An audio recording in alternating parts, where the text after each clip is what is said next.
Welcome to the Depth Dive. Today we're getting into the Gita Wisdom, specifically Chapter 1, the plot. Yeah, and we're not talking about, dense religious dogma here. No, not at all. The goal is really to pull out practical, timeless lessons for dealing with, well, modern life, all the distractions, the demands. Dilemmas, yeah. Yeah. Stuff we all face. It's about finding clarity, courage, maybe even some inner peace, whatever your background is. Exactly. So Chapter 1 kicks off with this powerful idea. Your life is the battlefield, your own Kurukshetra. And we meet Arjuna. He's this amazing warrior, supposed to be decisive, but he's just stuck. Totally frozen. He's caught between his duty, what he has to do, and his emotions, his feelings about it all. And isn't that something we see all the time? Maybe not on a literal battlefield, but... Oh, for sure. Think about career choices, right? Or family stuff, big responsibilities, or just those nagging inner doubts that kind of stop you in your tracks. That feeling of being torn, wanting to just avoid the hard stuff. It's deeply human. Arjuna's paralysis really highlights that. It really does. I remember hearing about Priya, this manager, who had the awful task of laying off her own team. Oof, yeah. Talk about a conflict. Duty versus empathy right there. Exactly. And at first, she really struggled, delayed things, probably wanted to hide away. Understandable. But eventually, she stepped up. She managed to act with, both courage and real compassion, and found a kind of strength in facing it head on. That's a great example. It shows that shift, doesn't it? From avoidance to actually engaging with the problem. Yeah. Which leads us to, I guess, the first big takeaway from this chapter. Which is? Acknowledge your battlefield. Whatever it is you're facing right now, don't ignore it, don't minimize it, just see it. Right. Face it squarely. And maybe a first step for you listening. Yeah. Try this. Just write down one personal battle you're dealing with. What are the fears, the doubts holding you back? Get it out of your head and onto paper. That can be surprisingly helpful, just naming it. Okay, so you've faced the battle. Now what? Well, Krishna's advice in the Gita is pretty blunt, actually. Essentially, get up and take action. Don't just sit there waiting for the perfect moment or for lightning to strike. Right, you have to initiate. You've got to make the first move. Change starts with you doing something. Even if you're looking for spiritual help or guidance, that first step, that action, it's on you.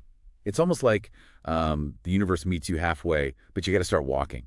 Kind of like karma yoga, acting without getting hung up on the results. That makes sense. We heard about Ravi, right? He had this dream of opening a little cafe. Ah, yes, the procrastinator. Pretty much. Kept putting it off, waiting for everything to be perfect, which, never happens. It never does. So he finally just started. Small things, a basic plan, talking to a few people, and suddenly there was momentum.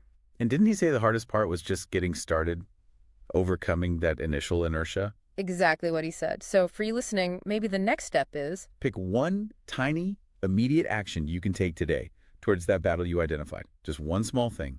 Write it down. Do it. build that momentum. Okay, so the Gita also talks about the usual things people chase, right?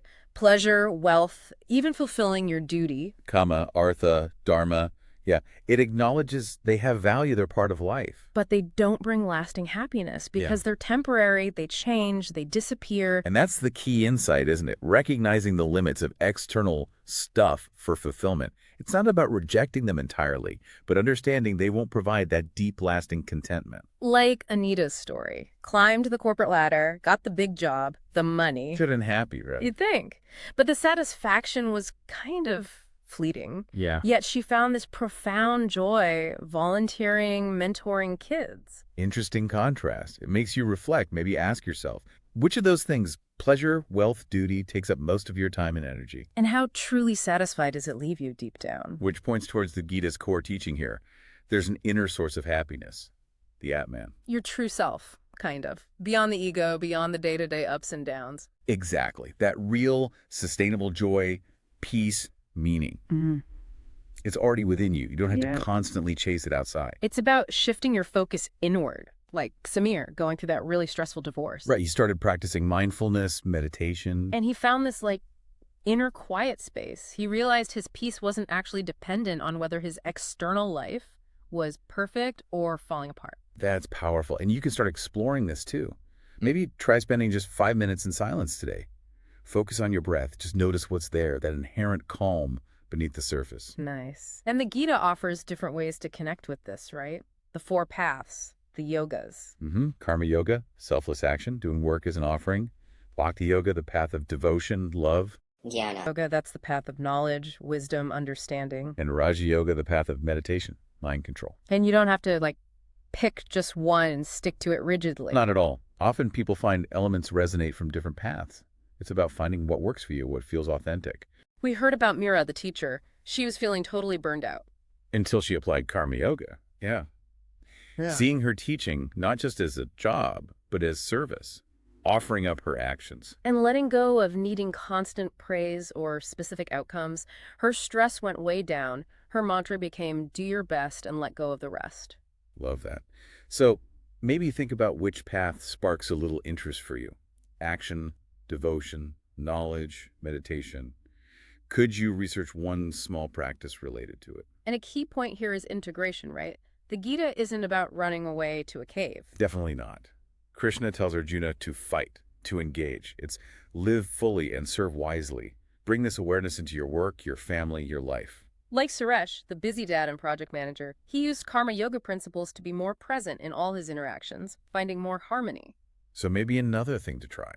Think about one area where you tend to get overly attached. Work results, what your family thinks. Yeah, practice doing your best, putting in the effort, but consciously letting go of controlling the outcome, detaching a bit. And finally, the Gita shows that crises, like Arjuna's breakdown, aren't just disasters. They can actually be doorways. Doorways to clarity. Exactly. Moments where the usual stuff falls away and you can connect with something deeper. The key is staying steady, connecting to that inner self, even when things are rocky. Lena lost her job unexpectedly. Huge crisis. But it pushed her to retrain, and she ended up finding a much more fulfilling career as a counselor. So maybe reflect on a past failure or loss in your own life, what growth came out of it, maybe unexpectedly. Remembering this too shall pass can help during the next storm. Absolutely. So the wisdom here, it's not a one-time fix. It's more like a lifelong guide. Yeah, something to revisit whenever you hit those challenges. Remember the core ideas. Face your battle. Act with clarity. Seek happiness within. Serve without attachment. And remember your true self. That's the heart of it. So here's a final thought to chew on from this deep dive. How might truly acknowledging your battlefield today, right now, be the very first essential step toward unlocking that deeper inner source of happiness? Something to think about. Until next time.